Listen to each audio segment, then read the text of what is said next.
بسم اللہ الرحمن الرحیم۔ السلام علیکم۔ آج ہم حسرت موہانی کی غزل پڑھیں گے جس کا پہلا شعر ہے: دعا میں ذکر کیوں ہو مدعا کا، کہ یہ شیوا نہیں اہل رضا کا۔ لیکن اس سے پہلے کہ ہم شعر کی تشریح کریں، اشعار کی تشریح کریں، ہم حسرت موہانی کا مختصر سا تعارف دیکھ لیتے ہیں۔ ولادت 1875، وفات 1951۔ نام سید فضل الحسن، والد کا نام سید اظہر حسن تھا۔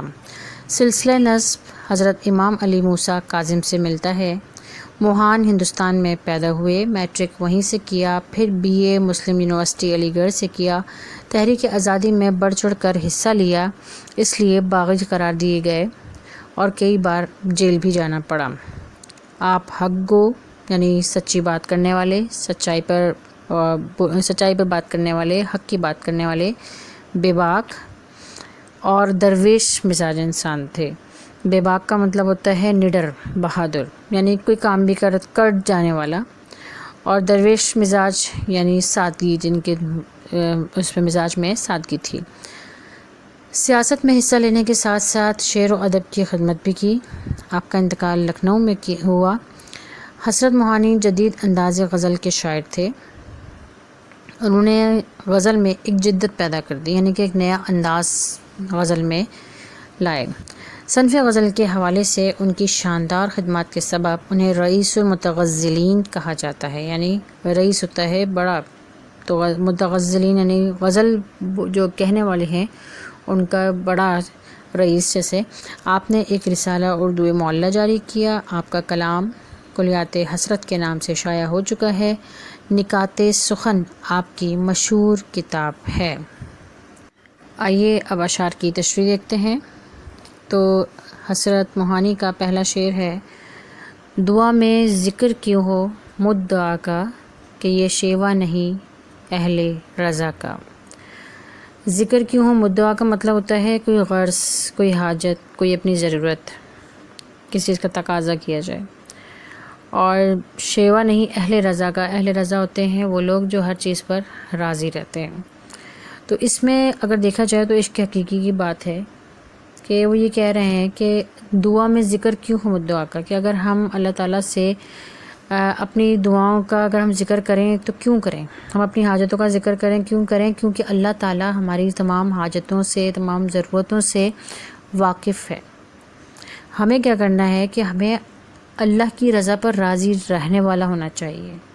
اور جو اللہ کی رضا پر راضی رہنے والے لوگ ہوتے ہیں ان کا طریقہ کیا ہوتا ہے؟ ان کا طریقہ یہ ہوتا ہے کہ وہ اللہ سے گلے شکوے نہیں کرتے، بلکہ جو ان کو اللہ تعالیٰ نے عطا کیا ہوتا ہے، جو اللہ تعالیٰ نے ان کو دیا ہوتا ہے، اس پر راضی اور شاکر رہتے ہیں، شکر ادا کرتے ہیں۔ اور کیونکہ انہوں نے اگلے شعر میں کہا ہے نا، اگلے مصرعے میں، کہ یہ شیوا نہیں ہے اہل رضا کا، کہ ہاں یہ شیوا نہیں ہے، یہ ان کا طریقہ نہیں ہے، یہ طور طریقہ ان کا نہیں ہے۔ جو اللہ کی رضا پر راضی رہنے والے لوگ ہوتے ہیں وہ ہر چیز پر راضی رہتے ہیں۔ وہ جیسے ایک شعر ہے نا، بقول شاعر کے، ہم تو راضی ہیں وہ جس حال میں جیسا رکھے۔ تو ہمیں بھی کیا کرنا ہے؟ ہمیں اللہ تعالیٰ کی جو دی ہوئی نعمتیں ہیں ان کو کاؤنٹ کرنا ہے، ان کو گننا ہے، اس پر راضی رہنا ہے، اس پر شاکر رہنا ہے، اس کا شکر ادا کرنا ہے، نہ کہ ہم ان چیزوں کا شکوہ کرتے رہیں جو اللہ تعالیٰ نے ہمیں نہیں دی، اللہ تعالیٰ نے جن سے ہمیں محروم رکھا ہے۔ کیونکہ اگر ہمیں اللہ تعالیٰ نے کسی چیز سے محروم رکھا بھی ہو تو اللہ تعالیٰ نے بہت ساری ایسی نعمتیں دی ہوتی ہیں جن کے ہم کیا کہہ سکتے ہیں کہ حقدار بھی نہیں ہوتے، لیکن اللہ تعالیٰ کا کرم ہوتا ہے کہ اللہ تعالیٰ نے ہمیں وہ نعمتیں دی ہوتی ہیں، تو ہمیں ان نعمتوں کا شکر ادا کرنا چاہیے، بجائے اس کے کہ ہم ان نعمتوں کا تقاضا کریں یا ان نعمتوں کے لیے اللہ تعالیٰ سے دعا کریں جو ہمیں اللہ تعالیٰ نے نہیں دی ہے۔ دعا ضرور کریں لیکن اللہ تعالیٰ سے شکوہ نہیں کریں۔ ٹھیک ہے، اگلا شعر دیکھیے: طلب میری بہت کچھ ہے مگر کیا، طلب میری بہت کچھ ہے مگر کیا، کرم تیرا ہے ایک دریا عطا کا۔ مطلب اس میں یہ کہا گیا ہے، شاعر نے یہ کہا ہے کہ طلب میری بہت کچھ ہے، مطلب ہم لوگ انسان جو ہے وہ کیا ہے، انسان کیا کرتا ہے، ایک دعا قبول ہوتی ہے تو دوسری دعا تیار ہوتی ہے۔ ہم بولتے ہیں، ہم ایسے ہی کرتے ہیں نا کہ اللہ تعالیٰ سے ایک چیز بولتے ہیں، ویسے اللہ تعالیٰ میرا یہ کام کر دے پھر میں کچھ نہیں مانگوں گا، لیکن جب وہ دعا قبول ہو جاتی ہے تو اس کے بعد ہم فوراً ہی کوئی اور تقاضا کرنے لگ جاتے ہیں۔ لیکن جس طرح ہماری دعائیں بہت ہیں اسی طرح اللہ تعالیٰ کا کرم بھی بہت ہے. اللہ تعالیٰ دینے سے نہیں تھکتا. اللہ تعالیٰ کہتا ہے کہ مجھ سے مانگو میں عطا کروں گا. تو اللہ تعالیٰ سے ہم اگر مانگتے رہتے ہیں تو اللہ تعالیٰ کا کرم بھی ایک دریا کی طرح ہے جو کبھی بھی ختم نہیں ہوتا اور چلتا ہی رہتا ہے، چلتا ہی رہتا ہے، چلتا ہی رہتا ہے. تو اس میں یہ کہا گیا ہے کہ طلب اور خواہشات کی ہمارے کوئی حد نہیں ہے.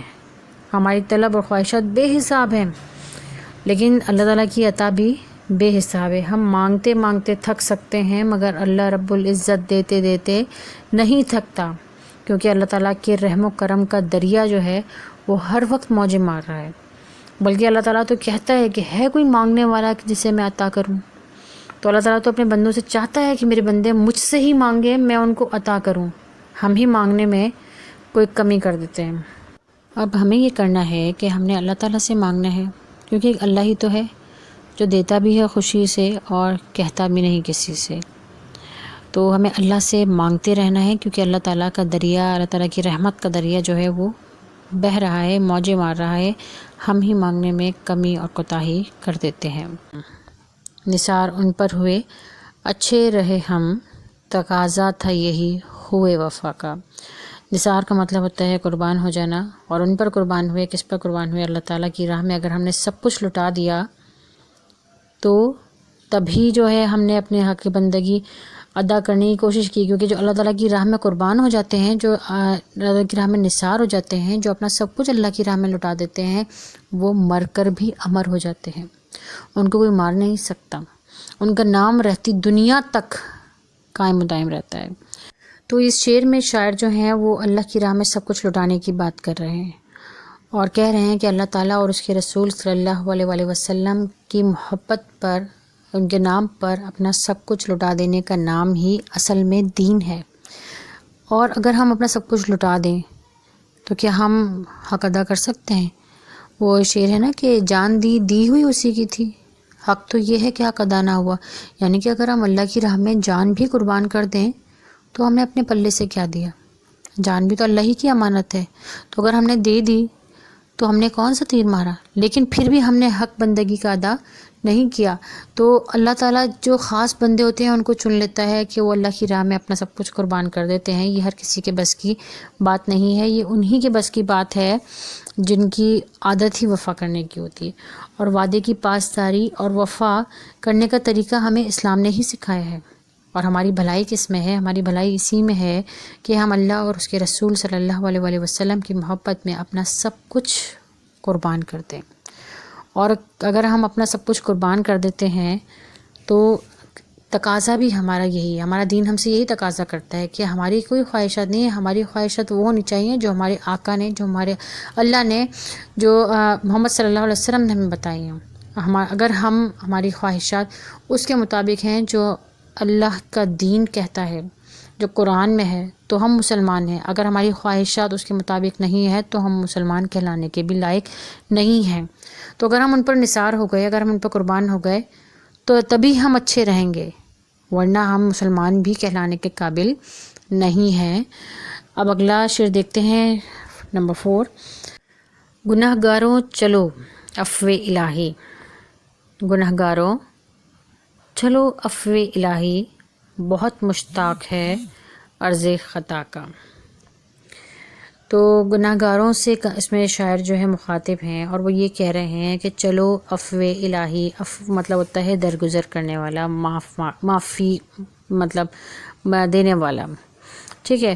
اور اس میں یہ کہا گیا ہے کہ گناہ گاروں چلو عفو الہی. اللہ تعالیٰ کا جو کرم ہے، اللہ تعالیٰ کی جو صفت ہے معاف کر دینے کی، بہت مشتاق ہے. مشتاق کیا؟ مشتاق مطلب ہوتا ہے آرزو مند، خواہش مند، خواہاں، منتظر. کس چیز کی؟ عرض خطا کا. عرض خطا کا مطلب ہوتا ہے کہ ہم اللہ تعالیٰ کے سامنے جا کے، اللہ تعالیٰ کی بارگاہ میں جا کے اپنے گناہوں کا اگر اعتراف کر لیتے ہیں، اللہ تعالیٰ سے اپنے گناہوں کی معافی مانگ لیتے ہیں، تو اللہ تعالیٰ کا جو کرم ہے، اللہ تعالیٰ کی جو رحمت ہے، وہ تو ویسے ہی ہماری منتظر ہوتی ہے کہ کب میرا بندہ آئے اور مجھ سے اپنے گناہوں کی معافی مانگ لے. تو اللہ تعالیٰ تو 70 ماؤں سے بڑھ کر محبت کرنے والا رب ہے، وہ کیوں نہیں بخشے گا؟ وہ معاف کر دیتا ہے. تو اس میں حضرت موہانی یہ کہہ رہے ہیں کہ گناہ گاروں چلو، کیوں پریشان ہو؟ کیوں اداس بیٹھے ہو؟ کتنے بھی گناہ ہیں، اگر تو آپ کے گناہ جو ہے سمندر کی جھاگ سے لے کر آسمان تک بھی ہیں تو بھی کیوں آپ پریشان ہیں؟ ہمارا رب جو بڑا کریم ہے، بڑا رحیم ہے، معاف کرنے والا ہے، درگزر کرنے والا ہے، اگر وہ ہمیں معاف نہ کرنے والا ہوتا تو ہم اس دنیا میں میرے خیال سے سانس بھی نہ لے سکتے تھے۔ لیکن انہوں نے یہ کہا ہے کہ گناہ گاروں چلو عفو الہی، اللہ تعالیٰ سے اپنے گناہوں کا اقرار کرو، کیونکہ اللہ تعالیٰ تو بہت مشتاق ہے، بہت خواہش مند ہے اس چیز کا کہ میرے بندے میرے سامنے آئیں اور ایک ندامت کا آنسو بہا دیں تو میں ان کی ساری خطائیں معاف کر دوں گا، وہ مجھ سے آ کے معافی تو مانگیں۔ تو اس میں یہ شاعر کہہ رہے ہیں کہ ایک سجدہ اور احساس ندامت جو ہے وہ اللہ تعالیٰ سے اپنے تمام گناہوں کو بخشوا سکتے ہیں، اس لیے اللہ تعالیٰ کی رحمت سے نا امید مت ہو، بلکہ ہر لمحہ اپنے گناہوں کی معافی مانگتے رہو، کیونکہ وہ تو رب غفور الرحیم ہے، جو ہمارے کتنے بھی گناہ ہوں لیکن اللہ تعالیٰ کی رحمت بے حساب ہے۔ تو اللہ تعالیٰ سے معافی مانگیں اس سوچ سے کہ آئندہ ہم کوئی گناہ نہیں کریں گے تو اللہ تعالیٰ آپ کو ضرور معاف کرے گا، ضرور معاف کرے گا۔ لاسٹ شعر دیکھتے ہیں۔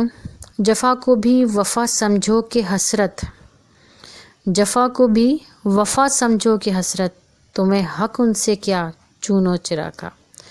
یہ بھی بہت خوبصورت شعر ہے، اور اس شعر میں شاعر کیا کہہ رہے ہیں کہ جفا کا مطلب ہوتا ہے پریشانیاں، تکلیف، ظلم، ستم، سختی، زیادتی، اور اس میں کہا ہے کہ اس کو بھی وفا سمجھو، یعنی اللہ تعالیٰ کی طرف سے اگر کوئی آزمائشیں آتی ہیں تو اس کو بھی اپنے لیے کیا سمجھو کہ بہت بڑی بات ہے، کیونکہ اللہ تعالیٰ ہر کسی کو اس قابل نہیں سمجھتا، اللہ تعالیٰ ہر کسی کو دکھ نہیں دیتا، دکھ بھی ان کو دیتا ہے جن کو سمجھتا ہے کہ ہاں کہ اس دکھ میں، اس اذیت میں، اس پریشانی میں پورا اتر سکتے ہیں۔ جو اللہ کے قریب ہوتے ہیں اور جن کو اللہ تعالیٰ اپنے قریب لانا چاہتا ہے، اللہ انہی کو آزماتا ہے۔ تو آزمائشیں انہی کے نصیب میں آتی ہیں جنہیں اللہ دیکھیں آپ کس کو آزماتے ہیں۔ جب آپ کے پاس کوئی مشکل ہوتی ہے، آپ کوئی پریشانی میں ہو تو آپ کو سب سے پہلے کون یاد آئے گا؟ وہی یاد آئے گا نا جو آپ سے سب سے قریب ہوگا، ایسے ہی ہے نا، جو سب سے قریب ہوگا آپ سے، آپ اسی کو کال کریں گے، آپ اسی کو یاد کریں گے۔ تو اللہ تعالیٰ بھی جب آزمائش ڈالتا ہے تو اپنے پیارے بندوں پر ڈالتا ہے، اپنے برگزیدہ بندوں پر ڈالتا ہے۔ اگر ایسا نہیں ہوتا تو جتنے انبیاء ہیں، آپ جتنے دیکھیں اہل بیت کرام جو ہیں، کربلا میں انہوں نے کتنے اپنی جانوں کے نذرانے پیش کیے، پھر اللہ تعالیٰ اپنے پیارے بندوں سے کیوں آزمائشیں لیتا؟ اسی لیے، دکھانے کے لیے کہ دیکھو یہ وہ لوگ ہیں کہ جو اپنا سب کچھ قربان کر دیتے ہیں اور خاک میں مل کر بھی کہتے ہیں کہ بگڑا کیا ہے، کہ اللہ تعالیٰ کی راہ میں سب کچھ قربان کرنے کے باوجود بھی حضرت امام حسین صرف یہ کہہ رہے تھے اللہ تعالیٰ سے کہ یا اللہ میں تجھ سے راضی ہوں، بس تو بھی مجھ سے راضی ہو جا۔ مطلب ان کا مقصد ہی کیا ہوتا ہے کہ اللہ کی رضا ہوتی ہے۔ تو اگر اللہ تعالیٰ کی طرف سے کوئی زیادتی یا کوئی پریشانی بھی مل رہی ہے تو ہمیں اس کو بھی کیا سمجھنا چاہیے؟ وفا سمجھنا چاہیے کہ اللہ تعالیٰ نے ہمیں اس قابل سمجھا، تو تمہیں حق ان سے کیا چونا چرا کا، تمہیں ان سے شکوہ نہیں کرنا چاہیے۔ حضرت ایوب علیہ السلام کا صبر جو ہے وہ مشہور ہے، کیونکہ اللہ تعالیٰ نے انہیں بہت ساری آزمائشوں میں مبتلا کیا، لیکن جو حضرت ایوب علیہ السلام تھے انہوں نے کبھی بھی زبان سے شکوہ نہیں کیا، اور اللہ تعالیٰ نے ان کو کیا کہا؟ اللہ تعالیٰ نے ان کو نعم العبد یعنی بہت اچھا بندہ قرآن میں ان کے لیے فرمایا، یعنی یہ لقب دیا۔ تو تمہیں کیا حق ہے ان سے چونو چرا کا؟ چونو چرا کا مطلب ہوتا ہے بحث کرنا کسی چیز کے اوپر۔ تو جو محبت کرنے والے لوگ ہوتے ہیں، چاہے وہ کسی سے بھی ہو، چاہے وہ اللہ تعالیٰ سے ہو یا کسی انسان سے بھی ہو، تو جب کسی کی طرف سے کوئی پریشانی ہو، اگر کوئی ہمیں کسی چیز کی تکلیف دے تو ہمیں کیا ہوتا ہے؟ ہم اس تکلیف کو تکلیف نہیں سمجھتے، بلکہ ہم خوش ہوتے ہیں کہ اس نے ہمیں اس قابل سمجھا، کہ اس نے ہمیں اس چیز کے لیے سوچا کہ میں اس کی بات پوری کر سکتی ہوں یا میں اس کا ایک کام کر سکتی ہوں، تو اس نے مجھے اس قابل سمجھا۔ تو ہمیں اللہ تعالیٰ کی اگر طرف سے کوئی پریشانی آئے تو ہمیں خوش ہونا چاہیے کہ اللہ تعالیٰ نے ہمیں اس چیز کے لیے قابل سمجھا۔ تو اللہ تعالیٰ سے دعا یہ کرنی چاہیے کہ یا اللہ تو ہمیں جس بھی آزمائش میں ڈال، ہمیں ہمت دے، ہمیں طاقت دے، ہمیں حوصلہ دے، ہمیں صبر دے کہ ہم اس میں شکوہ نہ کریں بلکہ شکر ادا کریں، کیونکہ جو محبت کرنے والے لوگ ہوتے ہیں وہ تکلیف پر بھی شکر ادا کرتے ہیں بجائے شکوہ کرنے کے۔ اور ہم کیا کرتے ہیں؟ ہم اپنے جہاں پہ ہمیں شکر ادا کرنا چاہیے نا، ہم وہاں شکوہ کر کے اپنے صبر کو ضائع کر دیتے ہیں۔ تو ہمیں اللہ تعالیٰ کی ہر نعمت کا شکر ادا کرنا چاہیے۔ تو یہ لیکچر بہت طویل ہو گیا ہے، امید ہے کہ آپ کو میرا لیکچر سمجھ آ گیا ہوگا۔ انشاءاللہ اگلے لیکچر تک کے لیے اللہ حافظ، فی امان اللہ۔